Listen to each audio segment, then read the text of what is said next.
Is anyone there? Father. Oh. What can I do for you, madam? It's quite late. You must come.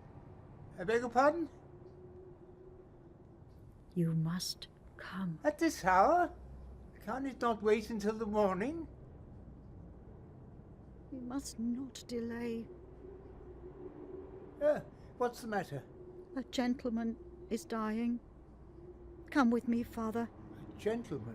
Who? Where is the place? The distance is considerable. We must hurry. Yes, of course.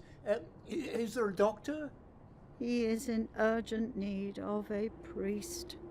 Ah, yes, of course. I will get my things. Please hurry, Father. Of course.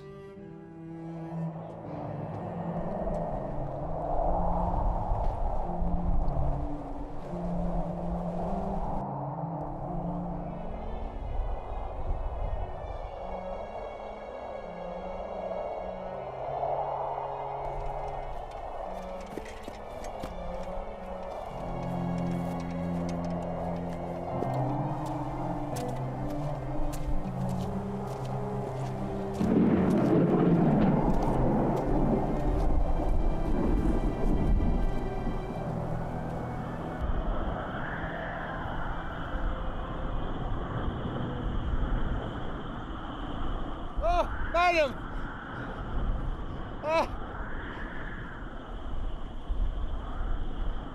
Please, don't go so fast! I can't follow you if you go beyond the lamplight. Have we farther to go? The house is nearby, Father. Oh, very well. Proceed! I'm right behind you.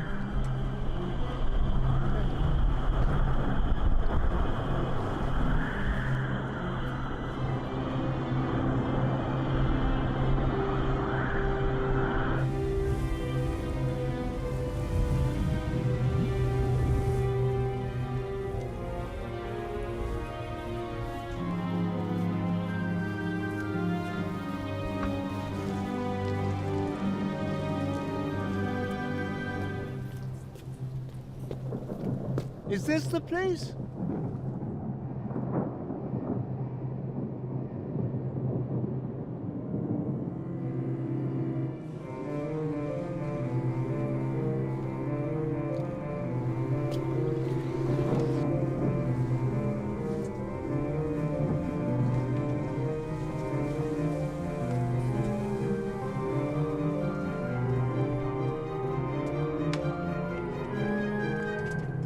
Good evening. I am Father Dudley. I've come to attend the patient. Patient? Yes. There is someone here in urgent need of a priest, is there not? There's no one here requiring the services of a priest. There is someone here close to death. There is not, sir. You've made quite a mistake. Oh, but I was summoned here most earnestly by this lady. Madam? I say, madam, where are you? Madam? Where are you? I say. Where are you, madam?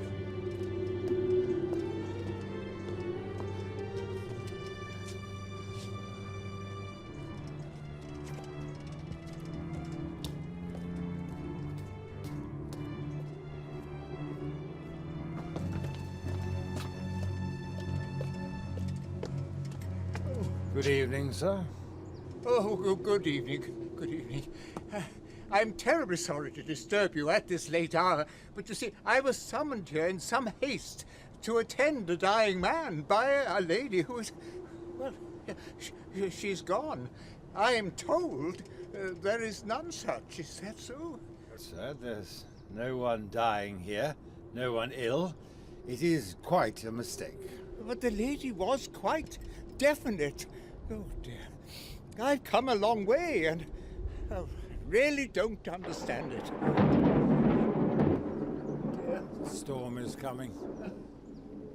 You'd better come inside. It would be foolish to attempt any further search for the house you're looking for. Oh, well, I'm most grateful. But I was summoned to this house.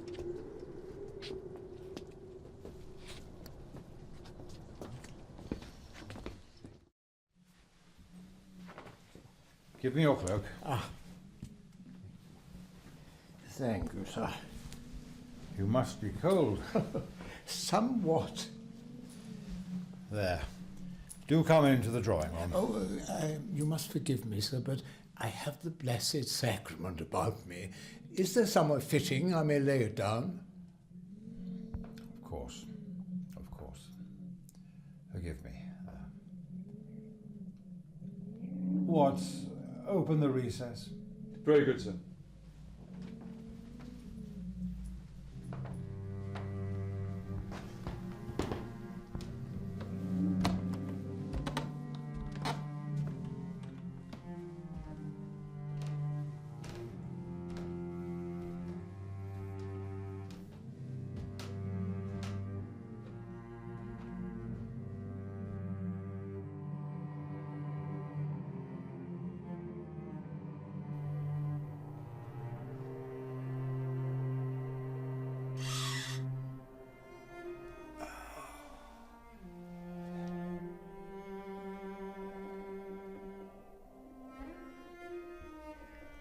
Would you kindly bring me a taper?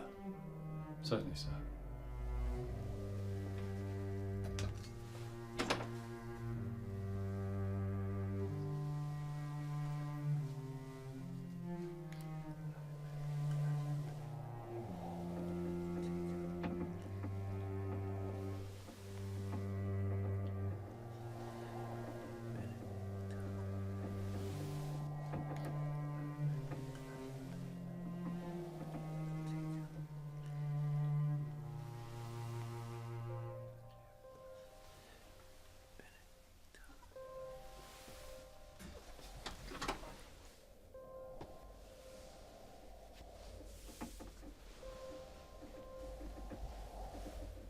Thank you.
The Reverend Father Dudley, I understand. Yes, Francis Dudley. Reginald Stokes, at your service. Can I offer you some supper? You must have worked up an appetite. Well, thank you, but I'm perfectly well. If somewhat bemused. Well then, come and warm yourself by the fire, and have some brandy and water. Oh, you are most kind.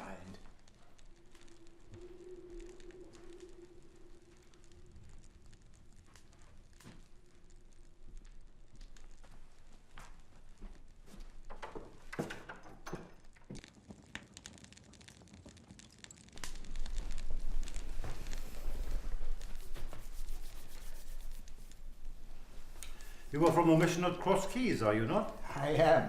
That is quite some distance, and the road must have been difficult. We went across the Vale. Even more treacherous, particularly in the dark. Quite so. What a curious incident. And you seem to have lost your acquaintance? Most peculiar. I cannot account for it. And by no means an acquaintance. I never saw the woman before this night. Thank you most kindly. Not at all, not at all. To strange occurrences. To Providence.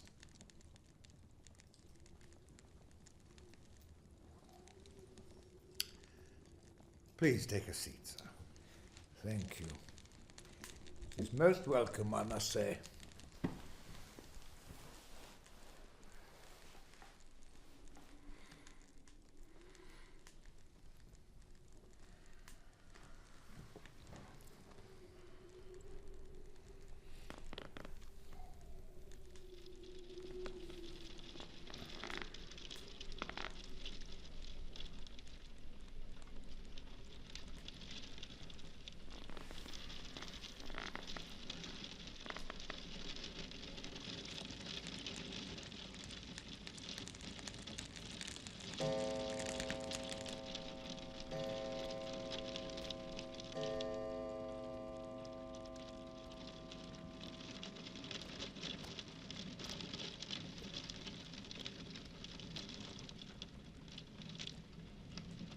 What a lovely little altar, Mr. Stokes.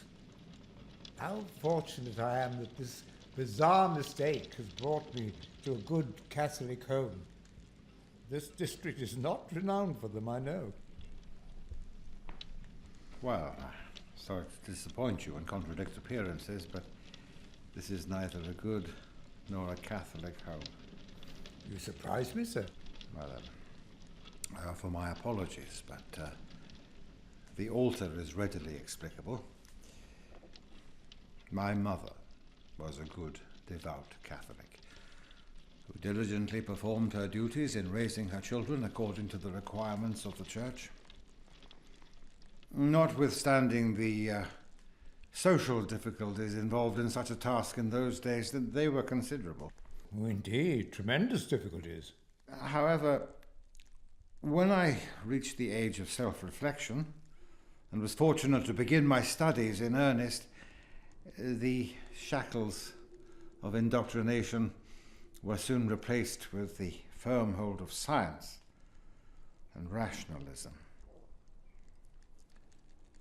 My mother's reaction to this was severe, as you can imagine.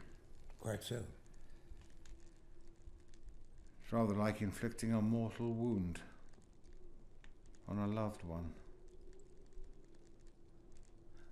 But try as she might and pray as she may, I never did return to my youthful docility in accepting unproven premises.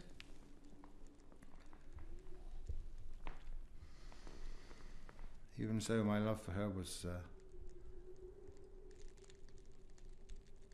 genuine and lasting.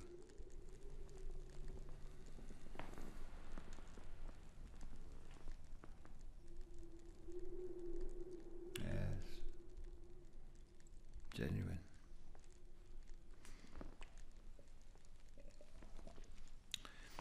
On her deathbed, I was eager to comply with any request she might ask of me. As irony would have it, her tender request was that I should always burn a lamp in front of an image of the Virgin.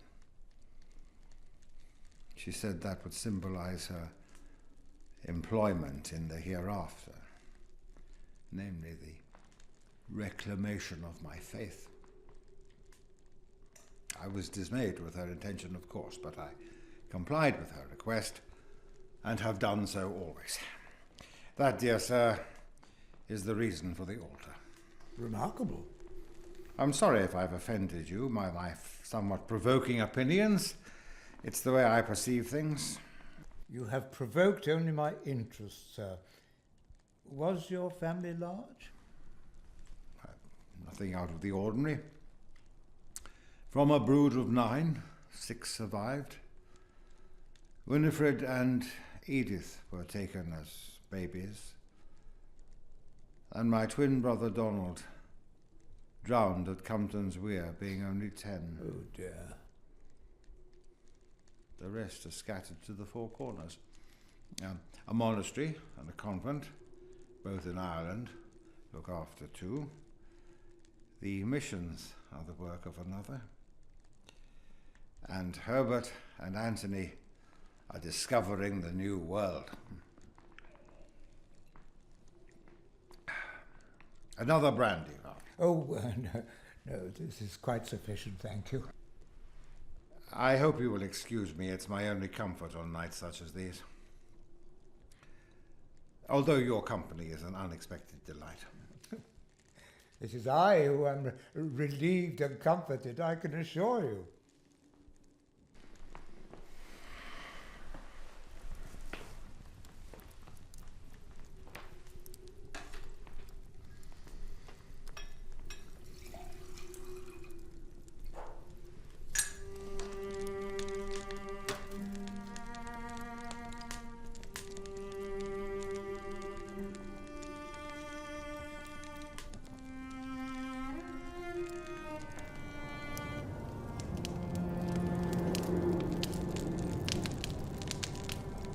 It is somewhat curious that tonight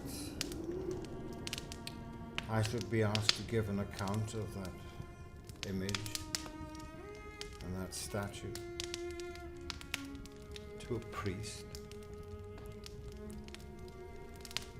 First to have crossed this threshold in many a long year. Are you celebrating an anniversary? I have, in point of fact, been thinking of my mother all evening. She was a remarkable woman in many respects. When I recollect my memory for any instance of ill temper or impatience, or spiteful retort, indignant rebuke, malicious blow, I'm unsuccessful on all occasions.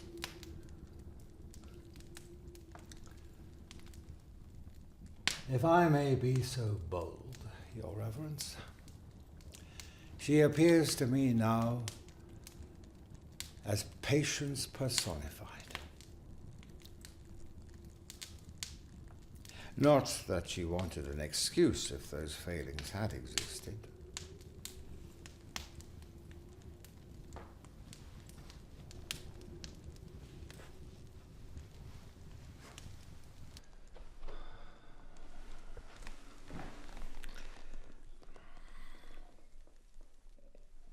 My father was choleric and irascible by nature. So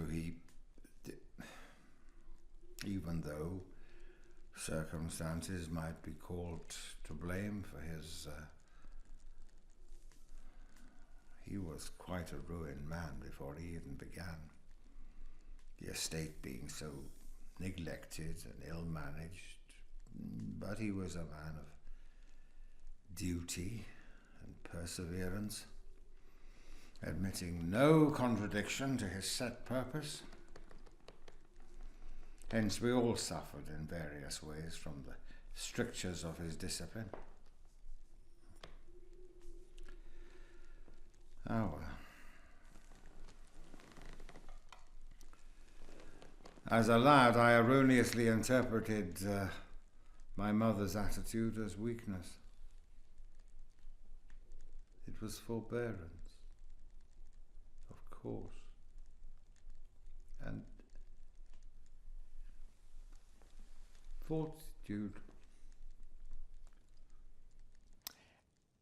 If you would not think a generalization out of place after the particular praise which you've justly bestowed upon the character of Mrs. Stokes, I must say that it is not an uncommon occurrence to meet people whose perseverance is continually being tested by difficult and harsh circumstances.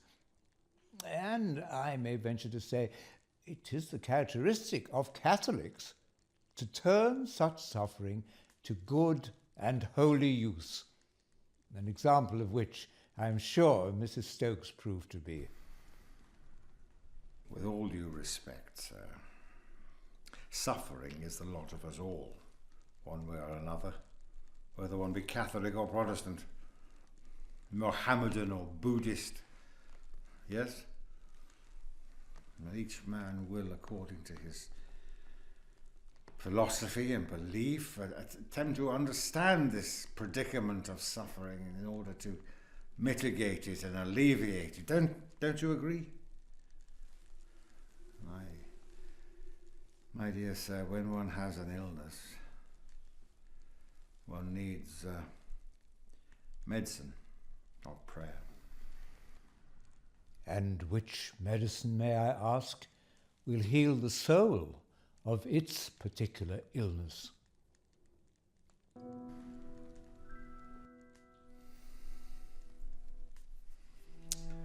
I'm afraid I've come to the view that religion itself can be an evil to the soul, particularly in the rigorist and the dogmatist. I admired my mother's patience, her fortitude, her strength of character, but I'm loath to admit religion as the root cause of these virtues.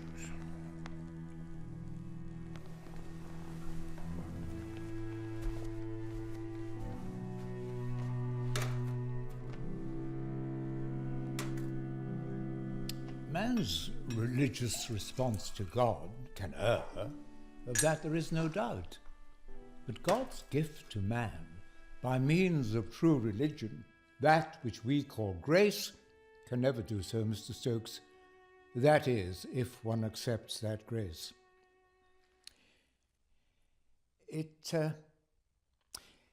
reasonable to suppose that the admirable virtues displayed by your mother, Mrs. Stokes, were natural qualities already in her possession. Now, I know nothing of her youth and training, but if they were nurtured and refined, these qualities would naturally bear fruit, as circumstances permitted, well, to a degree.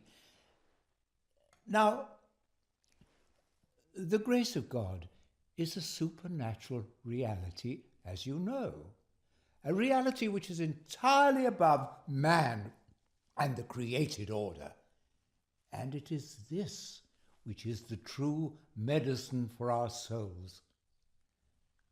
It perfects every act of virtue, making it meritorious for heaven, and God bestows it lovingly, graciously, unfailingly.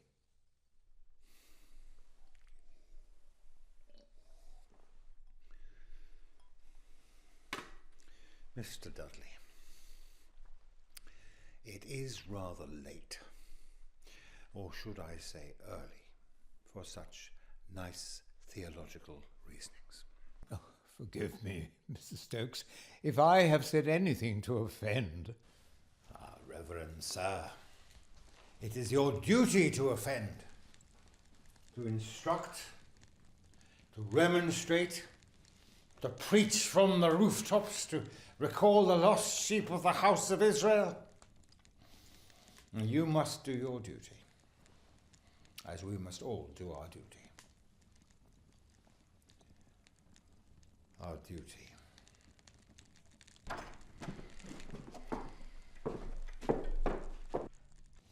Refill the decanter, would you? I'm afraid there's no more left, sir. What? But you must be mistaken. Not at all, sir. The last was used this evening. I will come and look for myself. Please excuse me a moment. No, certainly.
Well, it looks as though the fire is to be our only comfort.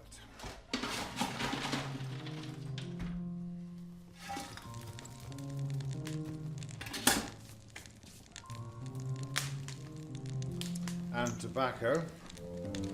Would you have a pipe, sir? Thank you, no.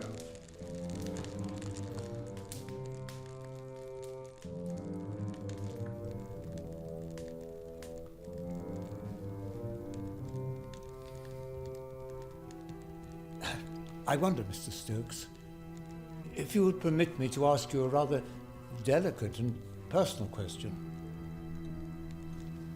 By all means.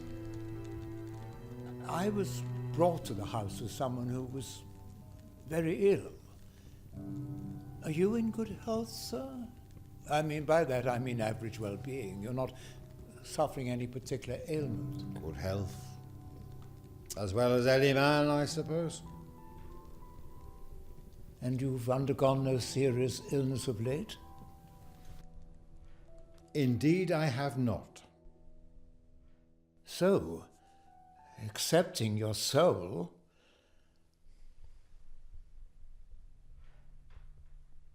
Accepting my soul? Sir, I am in no mood for provocation. under normal circumstances, I would not dare. But here I am. The hour has chimed 3, and I find myself talking amiably with a complete stranger, sharing his exquisite brandy, to whose home I stumbled upon in the most bizarre and intriguing manner. Hence, I must assert that such a statement is not a mere provocation, but a truth that must be told. I have told you, in no uncertain terms, that I will have nothing to do with your religion. I must disagree with you, Mr. Stokes. Your terms were far from certain. Your terms indicate to me not certainty, but doubt, resentment, and admiration.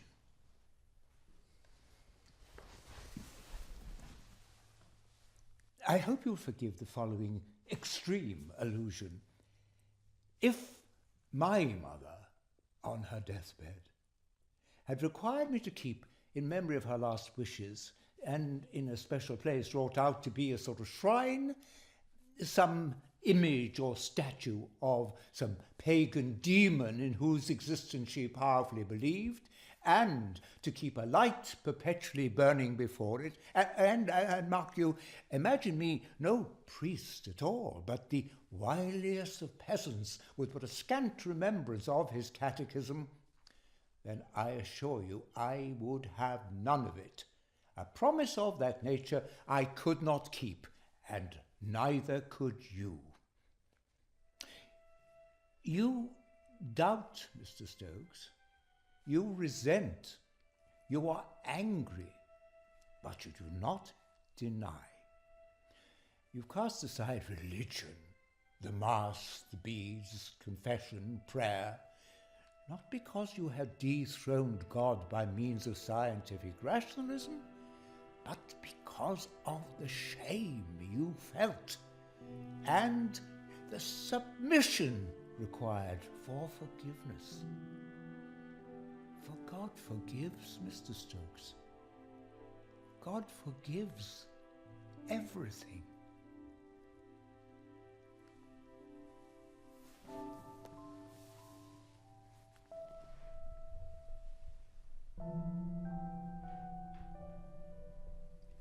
On this night, this turbulent night, a strange woman came to the presbytery seeking a priest.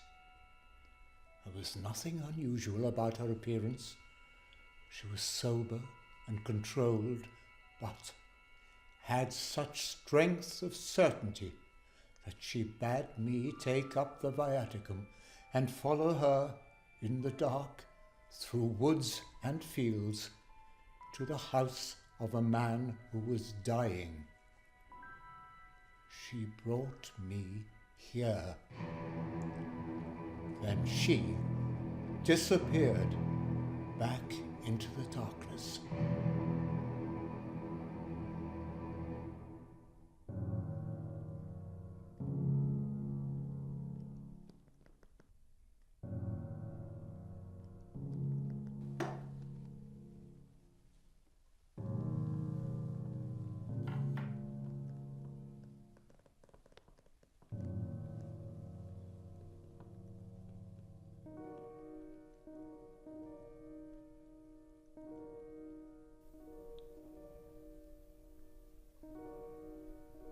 Of late, I have dreamed of many dark things, such disturbing things, of dying alone, in darkness, without comfort, without friends, never to see her again.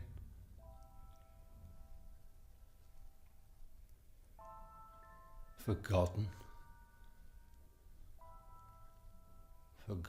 from all memory.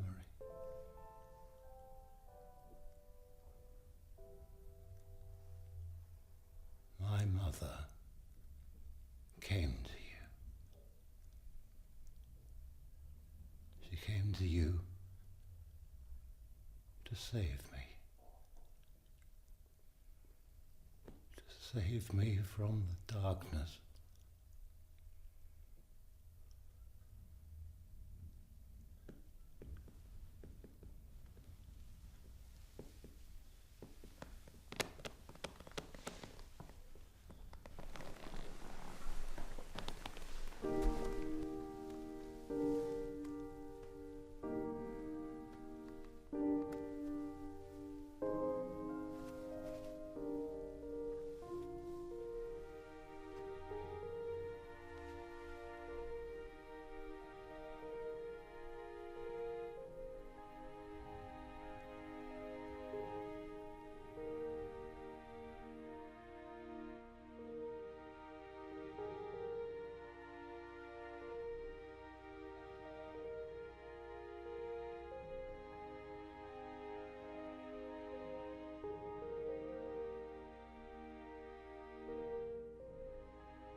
Bless me, Father,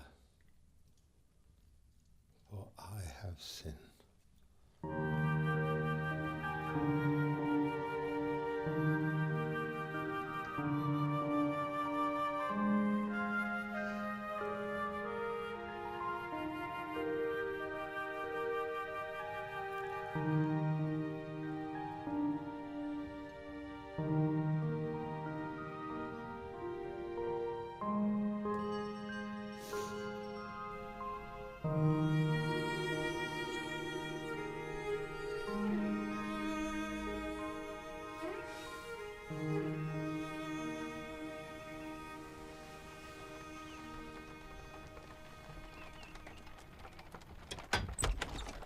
Oh, good morning, Watts.